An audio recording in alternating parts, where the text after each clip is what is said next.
இது கூட 3 ஸ்பூன் கடலை மாவு இருக்குது, போட்டுக்கலாம். இது ரெண்டையும் நல்லா கலக்கிக்கலாம்.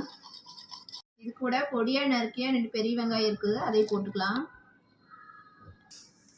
பொடியாக நறுக்கின இஞ்சி கொஞ்சம் போட்டுக்கலாம். பொடியாக நறுக்கினா ஒரு 3 பச்சை மிளகாய் இருக்குது, அதையும் போட்டுக்கலாம். மல்லித்தலை சிறிதளவு போட்டுக்கலாம். கருவேப்பிலை சிறிது போட்டுக்கலாம். சோடா உப்பு சிறிதளவு போட்டுக்கலாம். உப்பு சிறிதளவு போட்டுக்கலாம். இது எல்லாத்தையும் போட்டு நல்லா மிக்ஸ் பண்ணிக்கலாம். எண்ணெய் ஊற்றி எண்ணெய் காஞ்சிச்சு, அது கூட நம்ம கலக்கின மிக்ஸ் எடுத்து ஊற்றிக்கலாம்.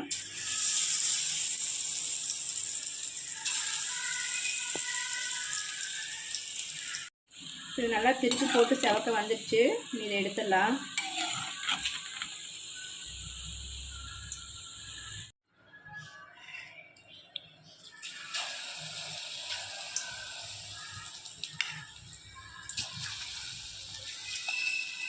குட்டி குட்டியாக போட்டுக்கலாம். நமக்கு எவ்வளோ பெருசு வேணுமோ அந்த அளவுக்கு ஊற்றிக்கலாம். எக்கு பக்கோடா இப்போ ரெடி ஆயிடுச்சு.